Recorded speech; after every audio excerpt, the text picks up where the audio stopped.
Hello, everyone, and welcome to this episode of The Chocolate Life Live. I'm your host, Clay Gordon. I'm the creator and the moderator of TheChocolateLife.com, and I want to welcome everybody who's joining me, whether you're watching live or watching this at some point in the future. Today, we're going to be talking about a recent product launch. I was in Venice during my European trip, and I was there for the launch of what Barry Callebaut is calling their second generation chocolate. Now, this is not a product that received as much press attention when it was announced as as Ruby chocolate. And so I wanted to take the opportunity to be able to talk about it in depth and get my thoughts on the record. If you're watching, please go into the comments. Let us know where you're watching this from. And if you do have questions which are raised at any point during the live stream, give me a call. Let me know what it is that's going on. And I just want to thank right away Mark and Yuri, who are connecting from Denver, and Blue Spruce Chocolates. So they read about the G2 release and looking forward to my debrief. Yeah, no, it's a very interesting product for a lot of different reasons, and it has the potential not only to have an impact on the general consumer market, but also to have an impact on the craft chocolate market. And I want to explain how that might be. As a part of today's discussion, I want to remind everybody that for every single one of the live streams that I put together here on The Chocolate Life, I put together a post. So here is the homepage of TheChocolateLife.com. It's live at the moment. And if you click on this card, what you'll do is you'll see the post. Right now, what I'm going to do is I'm going to talk a little bit more. I'm going to go over the topics for the live stream. So if you are able to follow along, please do and read it. But otherwise, you can go to The Chocolate Life if you have two screens or you have some way of looking at two different browsers. You can look at what's on the screen right now that way. So I want to talk about the following points: what second generation chocolate is, why it's called second generation, how was it announced, which I think is really interesting, the way Barry Callebaut manages their announcement process. How is the announcement covered by the mainstream and business press? How is it covered by the trade press? How is it going to impact big chocolate? What are some potential impacts for craft chocolates? And how should craft chocolate makers respond? So it's a really, really busy hour. So step back and buckle in, and let's talk about what second generation chocolate is. So there are a bunch of different ways to go and approach this, but fundamentally, what second generation chocolate is Barry Callebaut's attempt to make simpler, cleaner chocolate. So they are advertising a dark chocolate, which contains only two ingredients: cocoa beans and sugar. And they are advertising, at this point, two milk chocolates, which contains only cocoa beans, milk, and sugar. And note that those are the ingredients in that order. So one of the things that Barry Callebaut is talking about is that their customer research tells them that consumers are interested in simpler products that are healthier for them. And this is their response. Now, it's hard to know exactly the order of things, because Barry Callebaut says, well, we've done some research on this stemming back more than 20 years, but we have a bunch of research, market research. So they have some R&D done internally stemming back 20 years, and there's some market research which appears to have been done just before the lockdown or during lockdown, and about consumer sentiment. So it's hard to understand. Hard for me to understand exactly what the order of things is. And I don't necessarily know that there aren't liberties being told in the way the narrative is being done. I'm not saying that there are, but it's not clear to me what it is. So second generation chocolate says, okay, what is first generation chocolate? And so first generation chocolate, as Barry Callebaut describes it, is all the chocolate that was made since 1828, which is when the cocoa butter press was patented by Van Houten, all the way through to the day before Callebaut announced second generation chocolate. And this includes everything that was done by the Lindt family in terms of creating the conch. It was all the innovations that were done by the Fry family in terms of adding cocoa butter into chocolate. And it also includes the introduction of um, milk chocolate or white chocolate in the 1930s. Everything that was done prior to October 27th of 2022 is first generation chocolate. And what it is characterized by is the addition of other ingredients. So lots of sugar and vanilla to hide defects in the beans, right? And then the use of other fats and other oils, things like PGPR, other emulsifiers, the use of fractionated palm kernel oil as a way of reducing the amount of cocoa butter that's in the chocolate. All of these tricks that big chocolate and industrial chocolate has used for the last 150 years, right, are what they call first generation chocolate. What is second generation chocolate? Second generation chocolate is just 2 ingredient dark chocolate and 3 ingredient milk chocolate. So that, in a nutshell, is what second generation chocolate is. And that's why it's called second generation, right? That they want to take a completely new look at the way chocolate is manufactured. And we're going to go and we're going to claim it as a new invention. This is something that has never been done before.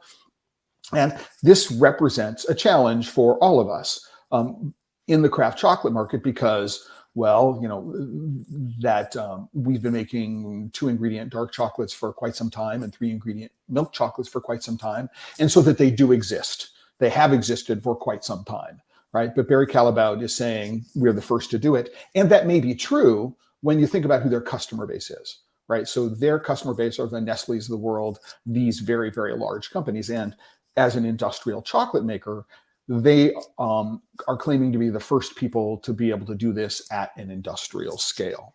So how was it announced? I think this is a really, really interesting aspect of what Barry Callebaut does in terms of their launch announcements. And this was my 5th launch event for Barry Callebaut. The first was Ruby in Shanghai in 2017. Then I was in Cologne in 2018 for Hidden Persuaders in Cocoa and Chocolate. I was in San Francisco for the launch of Whole Fruit in 2019. And then I was also in Tokyo for the Valentine's Day launch of Ruby products in Japan for 2020, just before lockdown started happening. And in all of those cases, I was an invited guest. So most expenses were paid, not all expenses were paid, but certainly travel and accommodation while I was there.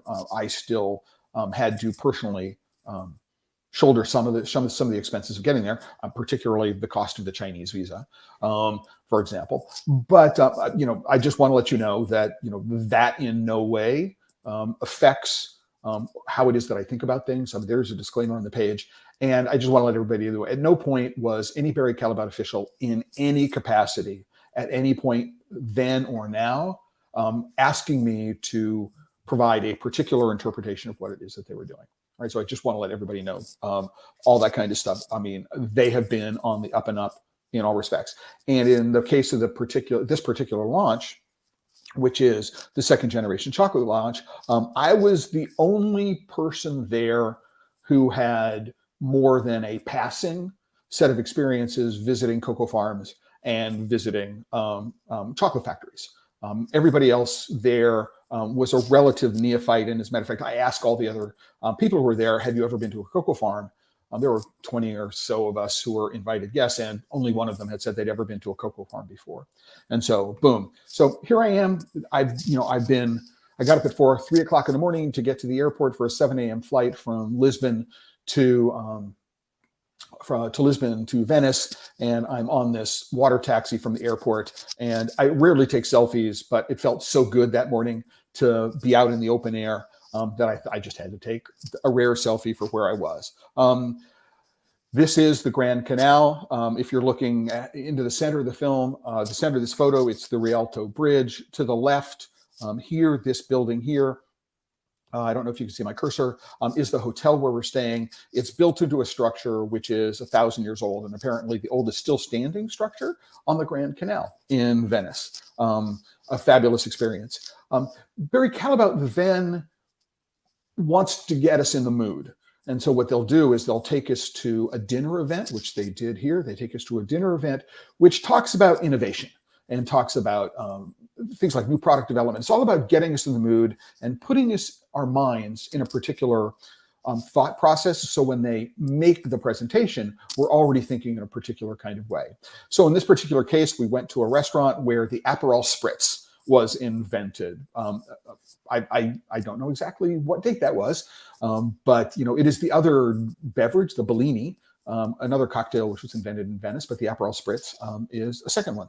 So they want us to be, they want to get us in the mood. They want to set us up for what it is that we're going to be taking a look at. The next day, again, another photo of the Grand Canal taken the next morning. I had an opportunity to go walk about. You'll notice that the water is encroaching. So this is nearly high tide. The water is encroaching over the banks of some of the older structures that are along the canal.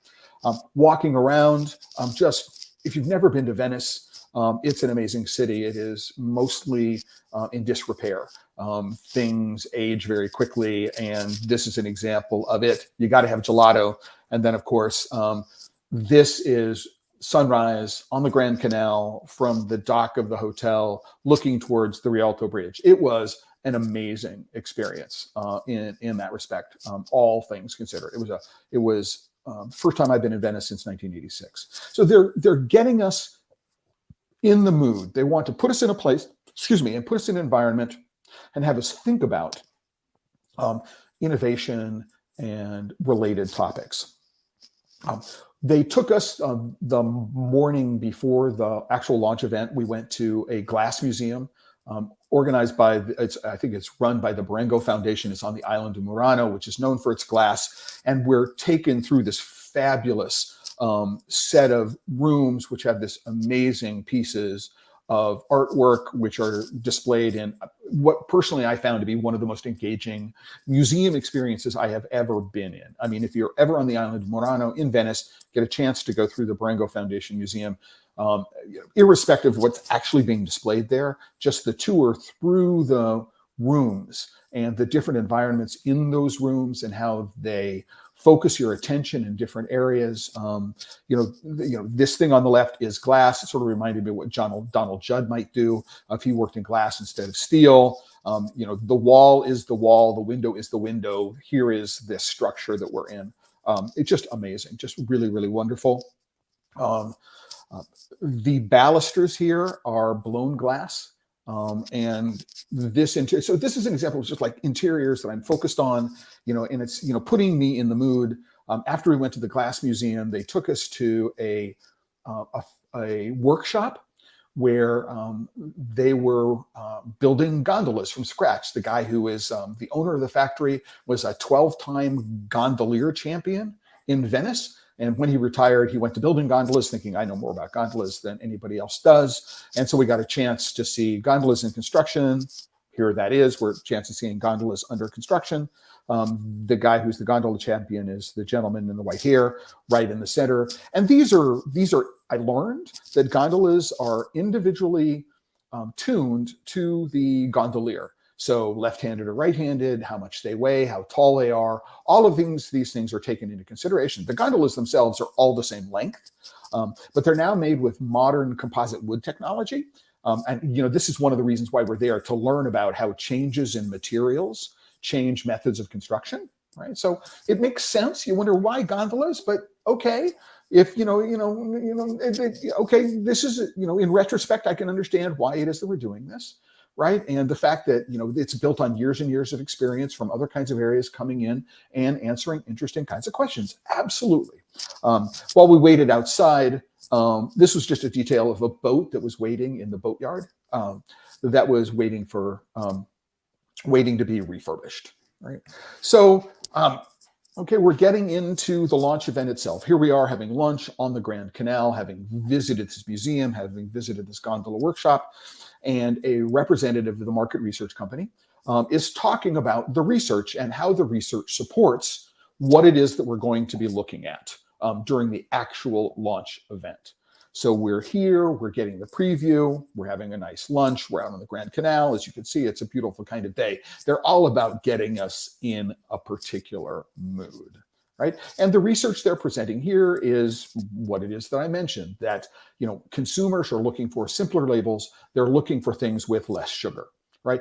And less processed in general, right? So this research presentation during lunch is all about getting us focused. And you can't see it here yet, but they're also serving cocktails, Americanos and Aperol Spritz, Prosecco, for those of us who would like Prosecco, just a really nice way to get us ready for the afternoon. So Keith, you're here today. Thank you very much for joining us. Your first trip to Venice, Europe in 1992, agreeing about Murano, mesmerized about blowing glass. I mean, yeah, no, actually, yeah, hope it doesn't sink into the Mediterranean. Absolutely. Keith, I think, what was also interesting for me, and people may not know this about me, but so when I was at Rhode Island School of Design, there was a glass department there, and I had the chance to be able to see Dale Chihuly working with students while he was there.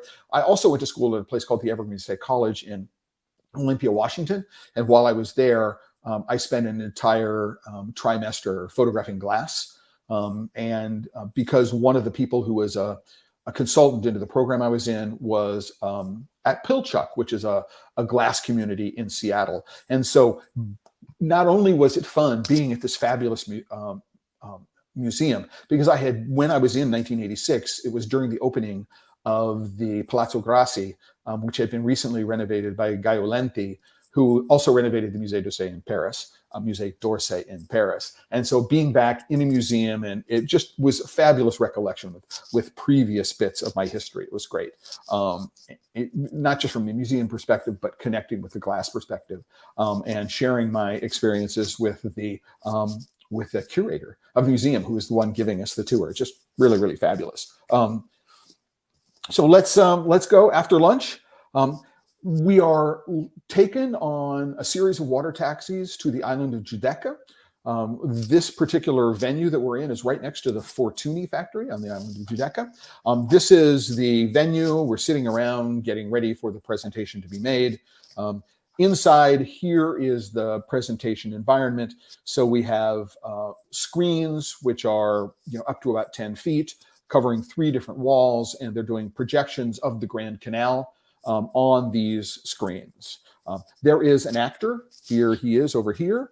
He's playing the narrator of a particular tale about the history of innovation in Venice. There is somebody else who's not shown here, who is the counterpoint, and they're having this conversation and talking about Venice and its history with respect to innovation. The gentleman on the far left is Peter Boone. Peter is the CEO of Barry Callebaut Group Global. He used to be president of Barry Callebaut USA. And the week before, or within 2 weeks before of this announcement, he was also elected president of the World Cocoa Foundation. So he's probably, the single most powerful person in the world of chocolate today. So here we are, we're seated, and they start the presentation. Right, so we're talking about something called the Renaissance of cocoa. Italy is known, and Venice are known as being part of the Renaissance itself so many years ago, and so it makes sense that this is what we might be seeing. Rock concert lighting, I don't think did anybody any good. There's a sort of self-importance here and a self-aggrandizement that I get the sense in terms of setting the mood and all that kind of stuff, but to me it just seemed rather superfluous. And even so, it was toned down. When I think about the quality and the level of production detail that went into the announcement for Ruby, it was a VR experience, which combined recorded information with live action. When we went to the Whole Fruit launch, it was just this elaborate experience that had been put together. So this was less elaborate in that respect after we moved through the room where all the projection was, but we're here. And this is Peter Boone, who president of or CEO of Callebaut Global, who's talking about what it is that we're expected to see. And what it is he's talking about. They're talking about reinventing the way chocolate is made. Right? That's what they've done. They're reinventing the way chocolate is made by developing a dark chocolate, which has only 2 ingredients, right? Cocoa beans and sugar. One of the things that has to be done is you need to make sure that your cocoa beans have no defects, right? Which means that if you want to do this, you have to go all the way back to the farm, and you need to think very carefully about the variety of cocoa beans that you are using, right? And you also need to think about all of the post-harvest processes. Now, this presentation that was given only focuses on fermentation. It doesn't focus on drying, right? But they are claiming to have reinvented the entire process of making chocolate. And if you're watching this, and you've been involved in craft chocolate, right, that the idea of good beans, better chocolate is something that Chocoa has been talking for the last decade. I know from personal experience that companies like Ingemann in Nicaragua have a very, very highly technified approach to fermentation based on a detailed scientific understanding of the microbiology and the chemistry of cocoa fermentation, right? And they've been doing that for over a decade. 2-ingredient dark chocolates have been a thing in craft chocolate since at least 2006, 2007. At least, right? And the idea of simpler chocolates with no additional ingredients have been a part of the core ethos of craft chocolate since the earliest days. But what I think they're talking about here, and it's really, really important to know, is they're talking about within the industrial chocolate world. So, while I can say, hey, 2-ingredient chocolate has been a thing for a long time, and because if we're doing 2-ingredient chocolate, we need good cocoa beans, we've been focusing on that for quite some time. There's a whole lot of difference between doing this at a scale of like 1,000 metric tons a year, as opposed to 1,000 metric tons a week. How do you go about doing that? And so what they're doing is they're taking technified fermentation techniques, which have been in production for many, many years. They may be doing this at their research farm of the future. They have a research farm of the future in Ecuador, where they actually have a large manufacturing plant. My sense is that so the innovation here that might be truly innovation on their part is that they're doing this at an industrial scale. And so how do you take equipment which is designed for recipes, which have added non-cocoa butter fats, which have added emulsifiers or other fats? PGPR is a fat, although it's classified as an emulsifier, right? You need to get the cocoa fat content or the fat content to a certain level, into a certain fluidity. How do you adapt all of that equipment, right, in order to be able to run just a chocolate that the only other ingredient besides cocoa beans, cocoa liquor, is in fact sugar, right?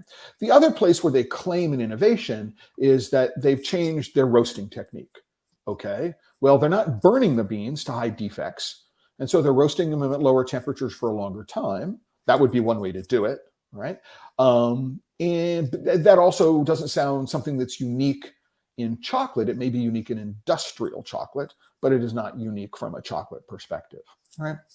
And so one of the challenges that I have with the way this is presented is that they are taking credit for things which in the larger context, when we consider the craft chocolate market, are not true, right?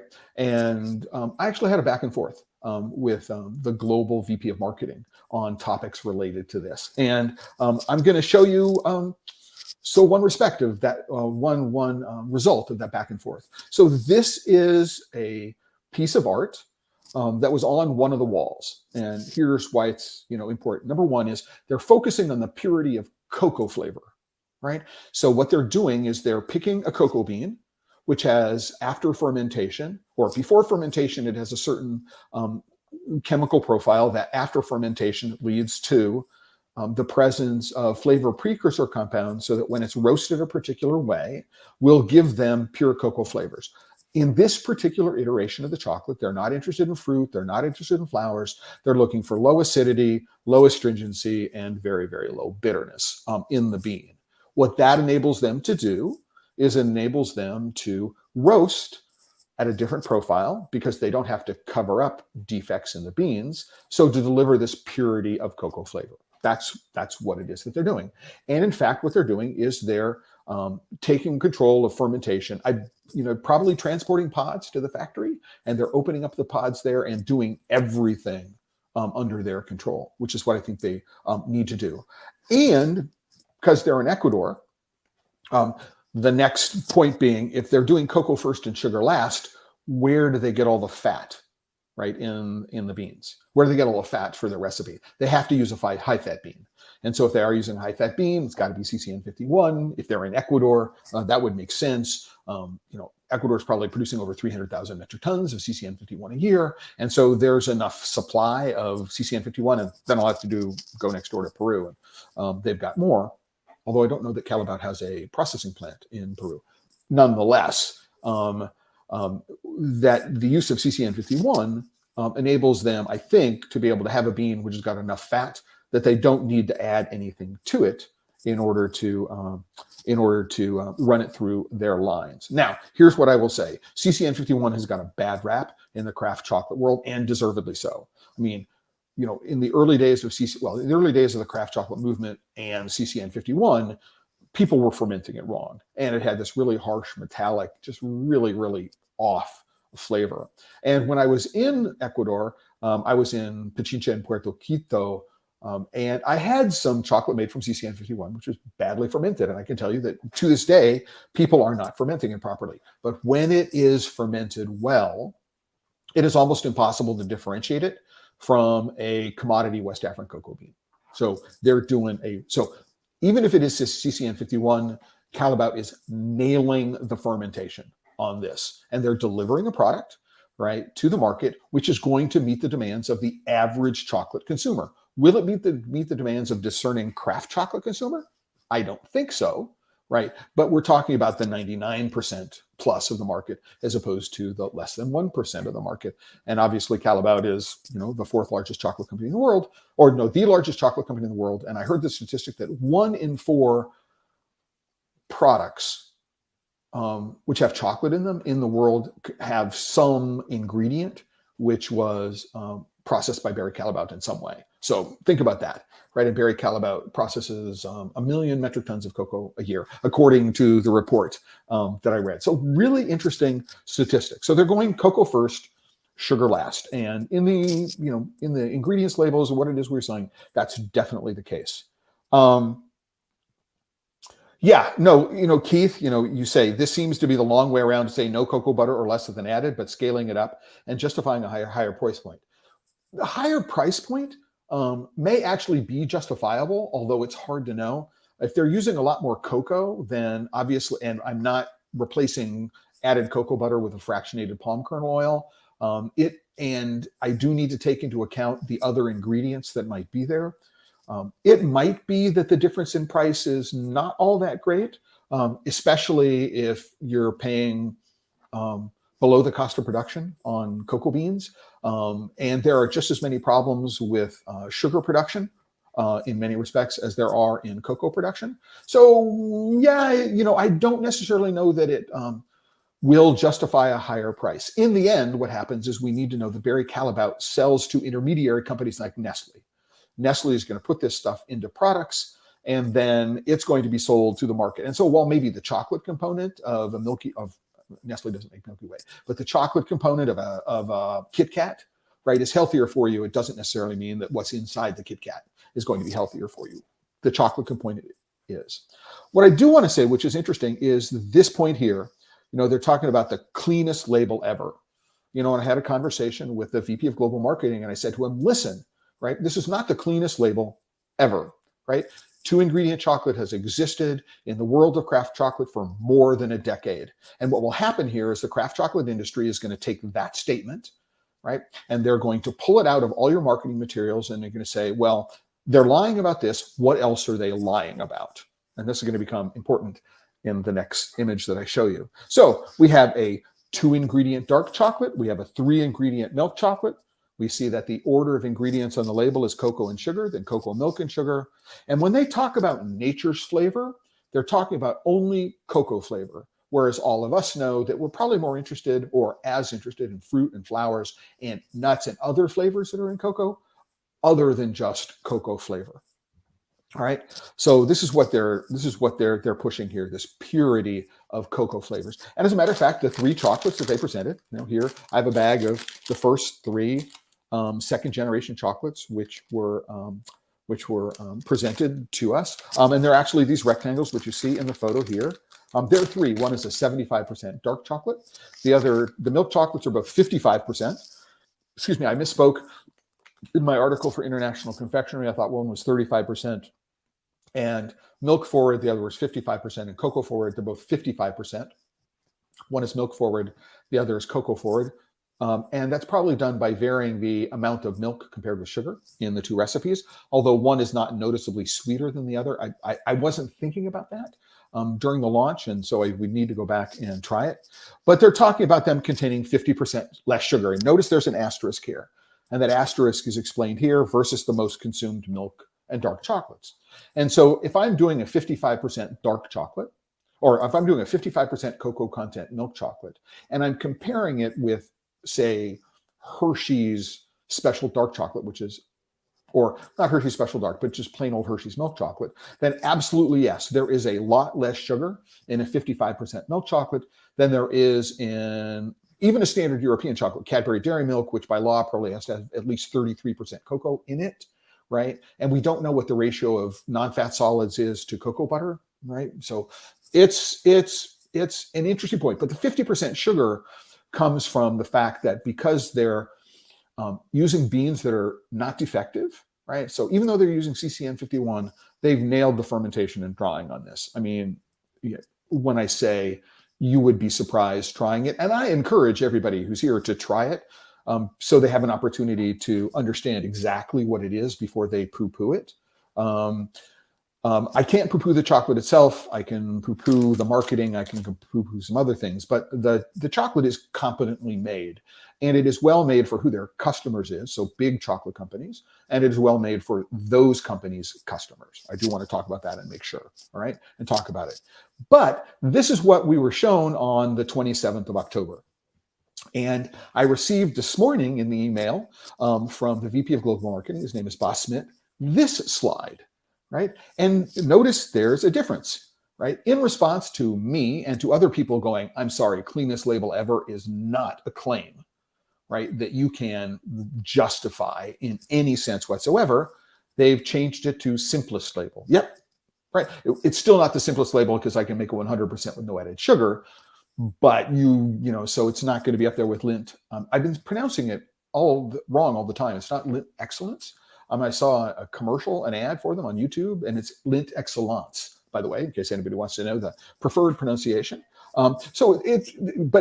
They've backed off cleanest label ever, and they're now talking about the simplest label, and that's as a result of paying attention to critics of what they were doing, what they were saying at the launch event and immediately thereafter, and so they've retconned. Right. So this slide is now missing from their website, and it has been replaced by this slide. So it is a retcon. So retroactive continuity. They've changed the marketing, and they asked me to change this in the article in International Confectionery, and I said, listen, while I can do a change on the mistake that I made, calling one of the chocolates 35% and the other one 55%. This is a change made after the fact. I'm not willing to do that.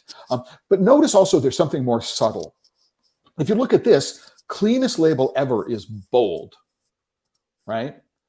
And you go here and it's pushed into the background. Not as far as purity of cocoa flavors, which is big, but now 50% less sugar is now bolder than here.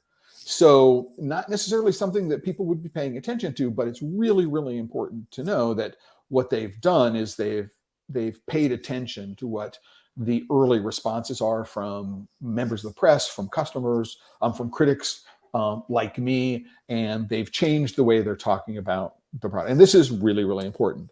I can also tell you that here is another claim that they're making. So cocoa cultivation and craft. And, I still don't think that Barry Callebaut owns a lot of farms in Ecuador. They do have a research farm in Ecuador. It may be that what they're producing for these samples was all grown on the research farm in Ecuador. I don't know if it's all CCN 51 or they're buying in. I'm not certain of what's going in. But this word craft, right, is a challenge, right? The big chocolate world has already taken bean to bar. Ghirardelli on some of its labels on products here in the United States says proudly bean to bar, our commitment to ultimate quality. What they've done is they've taken a key differentiating point that the craft chocolate industry wants to push forward, put forward as a differentiator between themselves and industrial chocolate. And craft seems to me like in this context, would talk about confusing people. It would not necessarily confuse craft chocolate devotees, but trying to get people who are not currently sold on the notion of paying a lot more for a chocolate bar made with, flavor beans, which are ethically sourced with things. This craft chocolate this craft here seems to be problematic, although I am told, right, that it was not their intent to in any way detract from the craft chocolate market. A point which I will point out, I wanted to wait until after this live stream, which is that, you've changed cleanest label ever to simplest label because you can't subject the cleanest label. You can't justify the cleanest label ever claim. In this particular case, the craft chocolate industry is going to go and look at this and going, you're deliberately trying to set up a situation. Now, whether you are or not, right, Barry Callebaut, it can be interpreted that way. And I think that people are not necessarily going to be charitable in terms of their interpretation, because in fact, the claim like we use ruby cocoa beans to make ruby chocolate, there is no such thing as a variety of cocoa bean, which is called ruby. Callebaut has just said, any bean which has a particular chemical profile of flavanols and polyphenols, which will result in our ability, after we ferment it in a particular way, to give us a base of beans for ruby chocolate. That does not mean that anybody, so it's not like Criollo, Forastero, Trinitario, Nacional, and Ruby. It's not like a fifth cocoa bean, doesn't exist. People have said, I'm sorry, this is not something that you can justify. And so we're just going to reasonably poo-poo it because, if you're lying about this, what else are you lying about? So this is a guy by the name of Martin Diaz. I believe he's a corporate pastry chef for Barry Callebaut. I've met him. He was at the Ruby launch. He was at the Hidden Persuaders launch. He was at the launch in San Francisco for Whole Fruit. And he was back in Venice. Really talented guy. And you can't see it here, but one of the things that he produced was something which was an intense lemon or lime with lemon caviar and basil in it. And just really, really quite remarkable in terms of its flavor delivery. And then this is Melissa Koppel. Now, I've known Melissa since World Pastry Forum days in Las Vegas. I want to say, 15 years ago. And I reconnected with her again when I was doing classes for FBM in Las Vegas. Many of you may know her. She's a fabulous instructor. And just in terms of technique of lots of different kinds, she's doing really, really good work. You can't see it here, but one of the conversations I had with Melissa, and this was especially about a piece that she did in which the flavor centerpiece was a passion fruit, maracuja or maracuya marmalade, is that the shells on these pieces are insanely thin. Right, so if you think of the shell molded pieces as well in the enrobed pieces, if you were to cut them in half, and interestingly enough, Barry Callebaut never thought about this. They never actually thought about, asking the chefs, what do you think about the chocolate? Where do you think it differs from the other chocolates that we make? Right, and they said, and Melissa was very clear. I mean, normally when she does a milk chocolate and she's doing the enrobing or the shelling, as she is here, she has to add cocoa butter to the milk chocolate in order to get it to give the thin shells that she's looking for. And in this particular case, she said, man, from a technical workability perspective, the fact that I can put this in my tempering machine and I don't need to add any other ingredients, I can just use it and I can get it to be able to deliver the delicate shells that I'm interested in. It for her was a real bonus working with this chocolate compared with other Barry Callebaut chocolates. And that's legitimate. So if I'm working with a current Barry Callebaut chocolate and I'm adding cocoa butter, number one is not having to add the cocoa butter reduces my product costs, right? It's really good. And it's just easier. It's easier to work, she says, to get the shell that I'm looking for. And why is that important? And this is something that showed up both in Martin's work and Melissa's work. And this is something that we know as craft chocolate makers. And, thank you, Zelia, for interjecting. They are just copying the craft chocolate movement. Yeah, yes and no. They claim they're not copying it. But there are certainly elements of the ethos that we've been talking about for the last 20 some odd years that they are introducing into industrial chocolate. And I'm going to get back to that towards the end because I think it's really important. But what's interesting that we know from having a 2-ingredient chocolate, a chocolate that has no vanilla, has no lecithin, has no other fats, and has got a really clean melt, right, is that if you are adding other flavors into the chocolate isn't fighting those flavors. And that's really, really important, right? So the flavor of maracuya that was in her bonbon was as clean and crisp and clear as anything that I have ever tasted, right? Other than the fresh fruit, right? Or a puree with not much sugar. I mean, it was really, really, really clean and really intense and really, really vibrant. And I think in part that's because it didn't have to fight anything in the chocolate. And I would make that same observation about the work that Martin Diaz was doing, right? Is that this citrus with basil confection that he made is just really, really clean and really, really clear, right? And so, yeah, no, just really, really interesting in that perspective. And it was not anything that anybody, I think, thought to ask. So I was there. Marcus Boers, who's the executive pastry chef at Harrods in London, who oversees the entire confectionery operation and has been involved in redesigning the entire food operations at Harrods. And I think we're the only two people who had any chefing experience there. And I don't know that any member of the business press would think to ask questions like, oh, what's the technical workability? And I don't think anybody really thought about asking, thinking about flavor evaluations and doing this, and they didn't know how to do it, right? And so I think it was really interesting that Callebaut didn't actually focus on any of those aspects of the product. There's Melissa again. Here we are in the room where all of this is being made. You can tell, I mean, there were 4 separate rooms plus an ante room where everybody was welcomed. I mean, it was a well put together launch. I mean, the professionalism of everybody involved is just really, really quite remarkable. I mean, up and down the line, everywhere along the line, these launch events are immaculate in terms of their conception and their execution, right? One of the things I think that's interesting about all this is I think that I'm the only one, at least the only one that I've run across so far, who has done anything other than report it straight. So what I'm going to do is I'm going to go through some press. So here's the launch announcement. Now, these links are not yet in the post on The Chocolate Life. They will be within an hour or so of the end of the stream. So here is the Barry Callebaut launch, so you can read what it is that Barry Callebaut has to say about the second generation of chocolate. Here is a link to Bloomberg's coverage of it, and then we have Reuters coverage of it, and then we have confectionery news coverage of it. Now, Anthony Myers was present at the event, but no, I don't think anybody from Reuters or Bloomberg were there, so they would have got it from the live stream and from the press release. And so it makes sense to me that they reported it straight. I've met Anthony. He was at the 2019 Whole Fruit launch. I don't necessarily know that he has enough background to put a critical eye on what it is that was announced, but it's pretty much a straight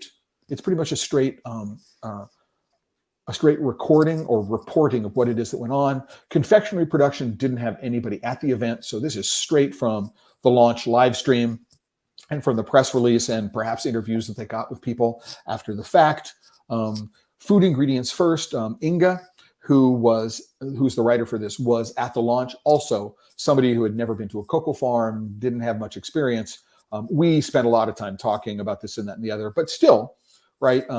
If you don't have a background against which to evaluate the claims, it's very, very difficult to do research analysis to understand what the importance of the claims might or might not be. So that was food ingredients first. Candy industry, same thing. They didn't have anybody at the event. They just reported it straight from the releases. Interestingly enough, Kennedy's Confection did not cover it. I haven't been able to find anything, and I spoke to the PR person who is putting together the clippings report for Barry Callebaut, there's no indication of Kennedy's covering this, which is interesting.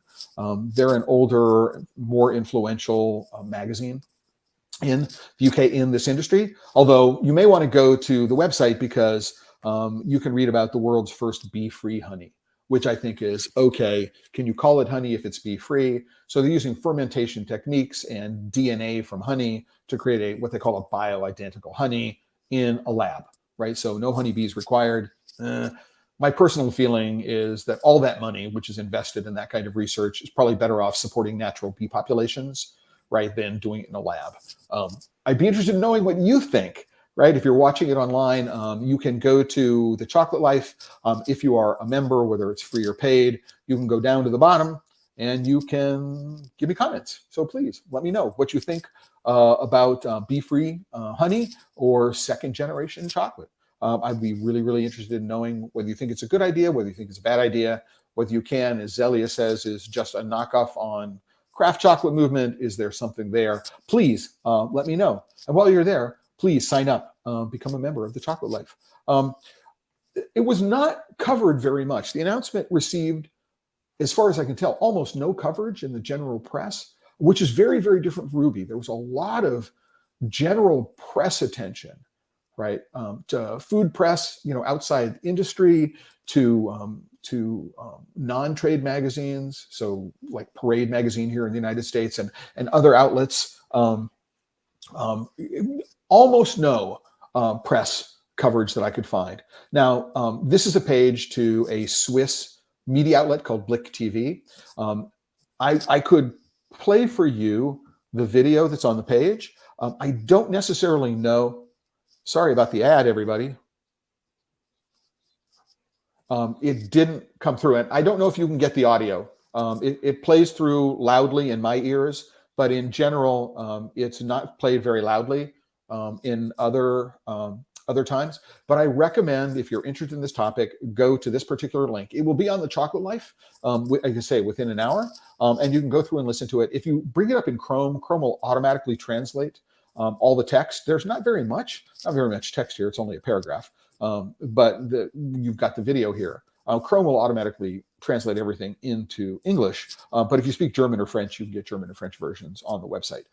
There's some very interesting. So this particular video is probably the single most interesting video that I've seen about it. The reporter asked some very interesting questions, one of which is about price. And there is a description of more about the process. So I recommend hitting the video. I'm not going to play it through because I don't know how loud the audio is going to be. And, yes, Mark, bioidentical honey. It sounds, it sounds inviting. Maybe not. They say it's impossible to tell the difference. And that doesn't surprise me. And I spoke very, very briefly, corresponded very briefly with a gentleman by the name of Johnny Drain.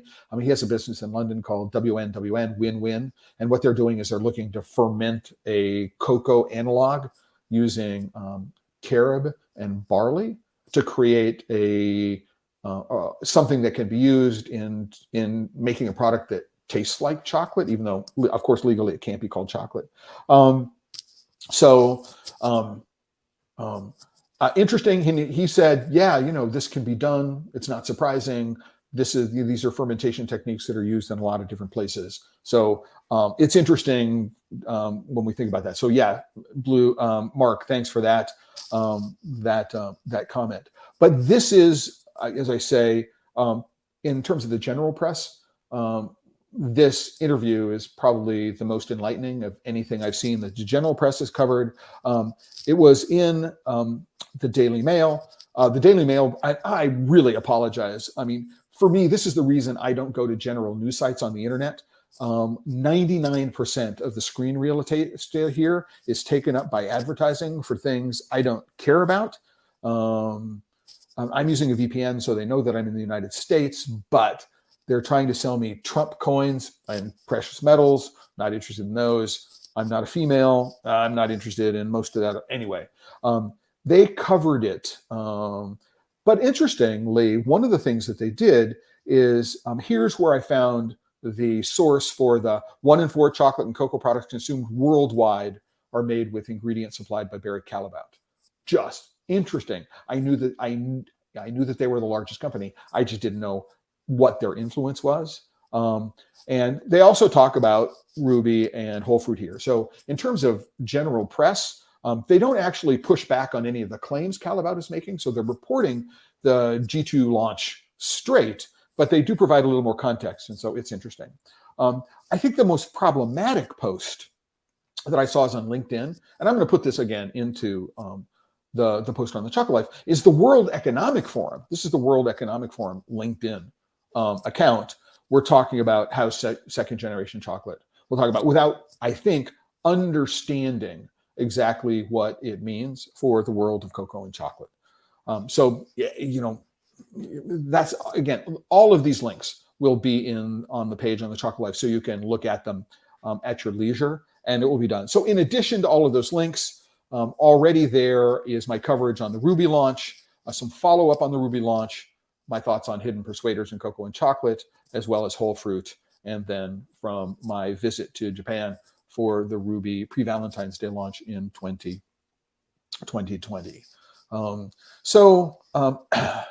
Let's go back up here and let's go take a look at it. So what are the potential impacts for big chocolate?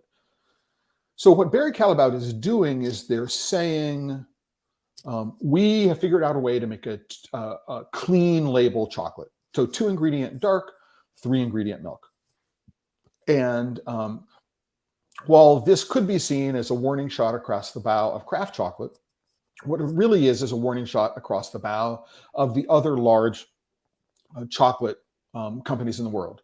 So this, you know, Barry Callebaut is putting Olam, Cargill, well, the largest food company in the world, Cargill, Belkalad, which is part of Puratos, all of these other companies, right, that are producing the chocolate that's in the product you use. If you're on the West Coast, you like See's chocolate, it has Guittard. The chocolate itself is made by Guittard. You know, if you're Blommer, which is now a part of Fuji Oil, I mean, if you're any one of these companies, what Barry Callebaut has said to you, listen, right? You can make chocolate that doesn't have all these garbage ingredients in it. We don't need to have all these industrialized processes. But in order to do it, we actually need to start off and think about the quality of the cocoa bean we're using first, and then we need to treat it well on the farm, right? Now, it is unclear, right? So, Mark, you were talking about, well, it's going to be more expensive. It is unclear if any money, right, that's associated with producing this product is going to get back to the farmer anywhere in the world. And I'm pretty confident that it's not part of Barry Callebaut's plans to address the inequities in the labor situations, particularly in West Africa, especially because CCN 51 grows in the Americas, right? And you know, one country produces 300,000 metric tons, which is 1/3 of the cocoa. I mean, assuming that they could get their hands on all of it. But you get the idea that the warning shot here is not against craft chocolate, which is 1/2 of 1%, or let's call it 1% of the global market. It's against the companies that produce the other 60% of, no, they 25%. So the other, 74% of the chocolate that is consumed, chocolate and cocoa products that are consumed in the world, the people who make those things, right? You're putting on notice. It is possible to make, right, a clean label product. You don't need garbage fat. You don't need a lot of sugar. You don't need vanilla. You don't need anything in the chocolate, right? If you start off and work with beans, and they don't even need to be flavor beans. CCN 51 is outside of Ecuador. CCN 51 is not considered cacao fino, but you can do a job if you pay attention to fermentation. The potential impact on craft chocolate, you know, I think that Zélia, who's Chocolateras in Brazil, is pointing this out. Well, they're just copying craft chocolate.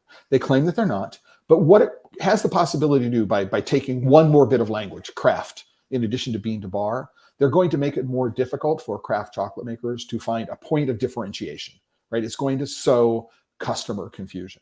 And so not among craft chocolate aficionados, but among the 90%, 99% of the market that doesn't understand why craft chocolate is important. Oh, I'm getting all the benefits, quote unquote, of craft chocolate, except for the fact perhaps, well, you know, listen, the big companies are saying they're ethically sourcing their beans. You know, it's going to be, again, we would think it would make it an easier landscape. I think it's going to make it a much more confusing landscape. And what Barry Callebaut says, and this is something that I will post on The Chocolate Life as well. I need to edit this. There are some typos and some grammar things, but this is a response from Bassett, Global PPM Marketing.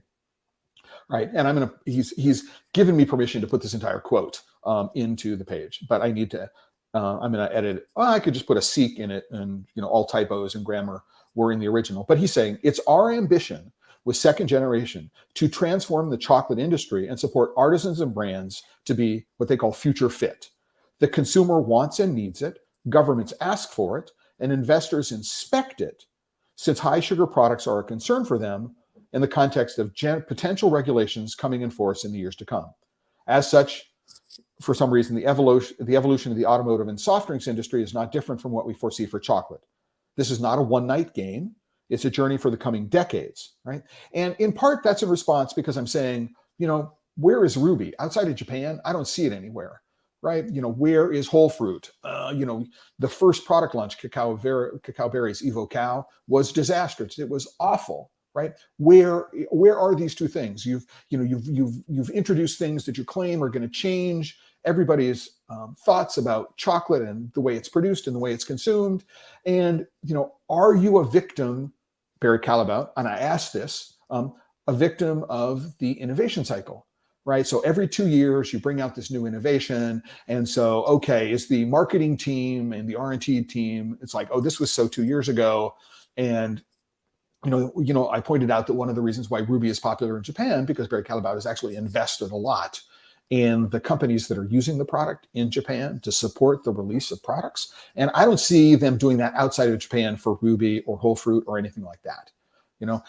Ruby, whole second generation is also not going to be launched for at least another 12 to 18 months anywhere in the world. And another thing that we saw with Evo Cow, compared with what it is that we were tasted at the launch in 2019, is the release product tasted nothing like the product that we were sampled on in 2019. So the impressions that I gave about the chocolate in 2019 were wrong, because what made the market was very different. So we got 12 to 18 months. Is the chocolate that's going to be released in 12 to 18 months going to match what it is that I tasted this past October? I don't know. I questioned them, and I said, listen, save some chocolate from the launch, right? And then, so that, I have small amounts, but, save some chocolate from the launch, save some production samples, retemper everything, send it to me in the same format, and let me taste what the differences are. So we have got a lot of room in the next 12 to 18 months for Callebaut to be on to the next newest, brightest, greatest thing.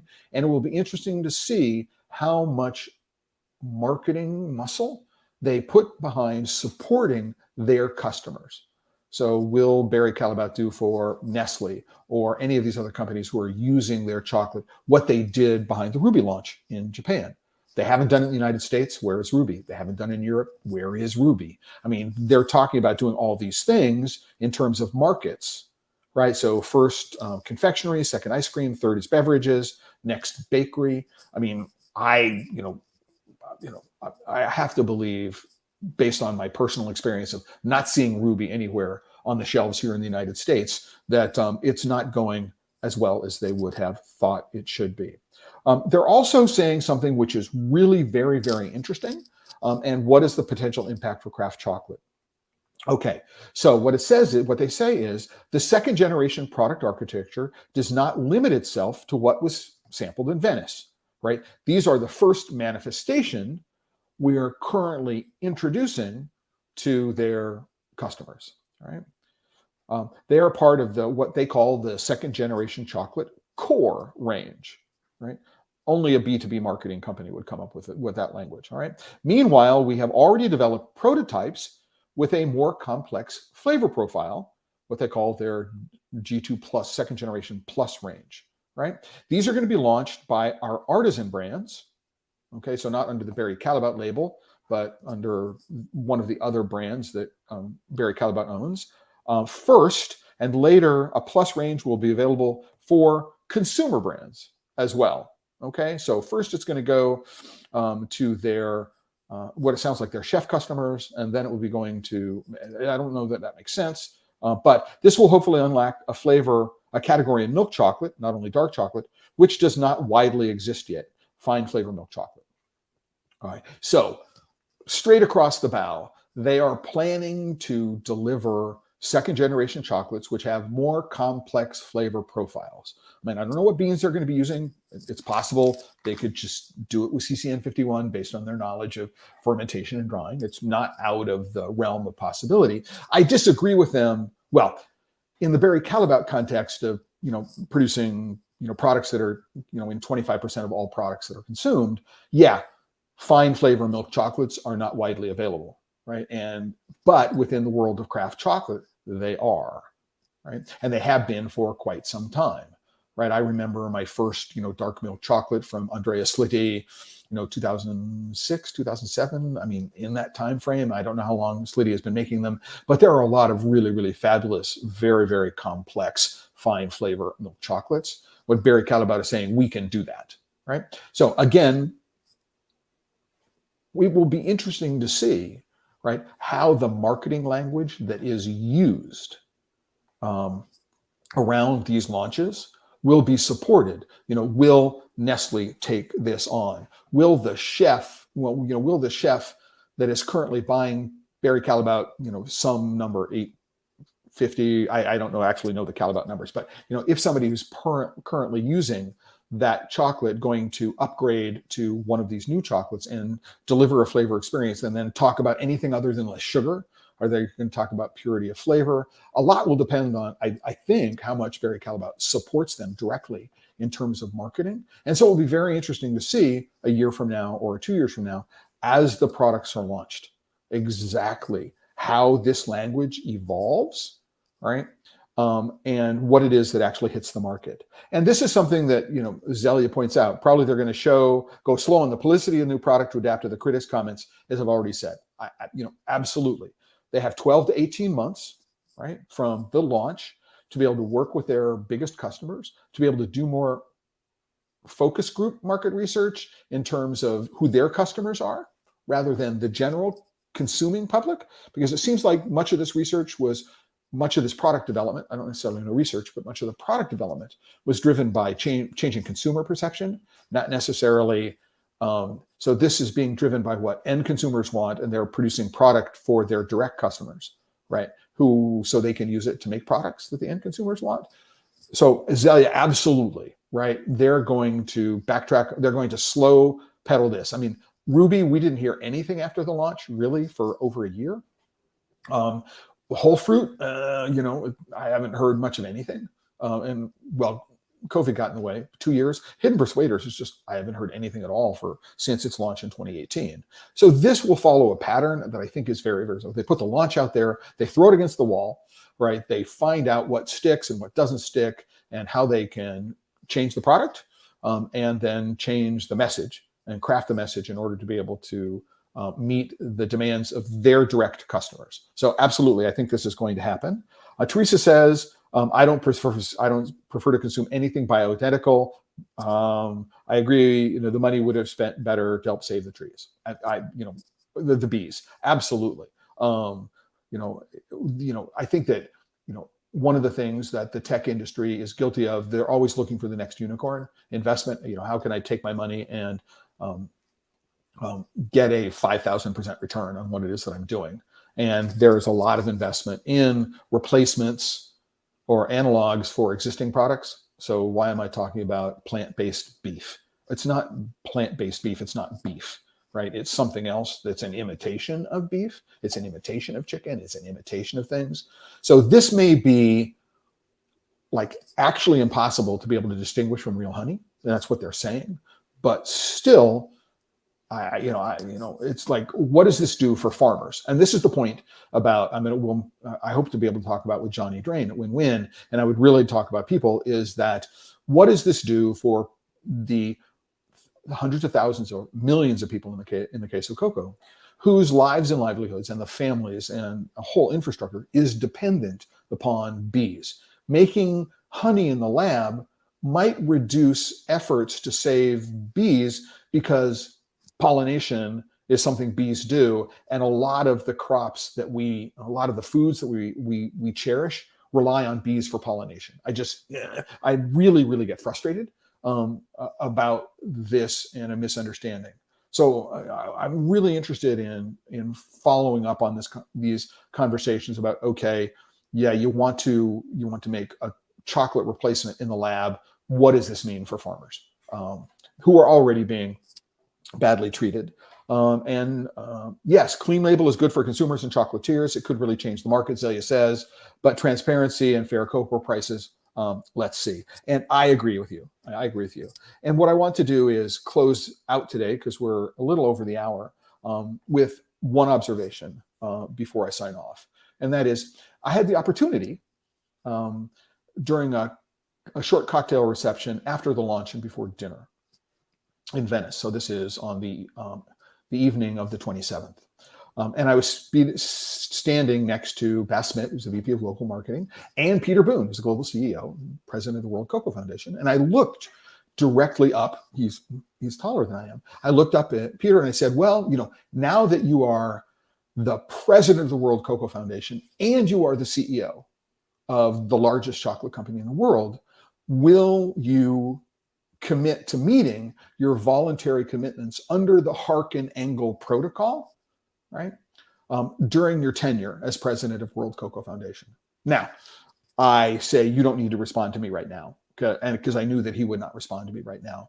But I think that the point that I want to leave with everyone here, and as a lobbying perspective, just in terms of talking about it, and it's a point that I really want to make to everybody who's in senior management at Barry Callebaut, whether it's in marketing, whether it's at R&D, whether it's in sales, whether it's anybody who's involved in the board of directors. And I'm getting, uppity here, right? Is that let us make a fundamental component of second generation chocolate. Let's make a fundamental component of second generation chocolate, right? That in this generation, you are going to end all forms of illegal labor and child slavery in your supply chain everywhere in the world, right? Make that a part of the ethos of G2, not just clean label, not just less sugar, right? But you know what?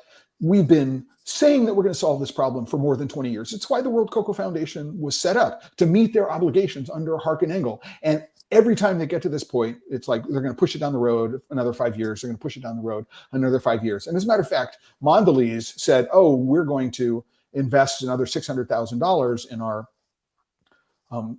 private cocoa certification program, Cocoa Plan, or whatever it is called, in, through 2030.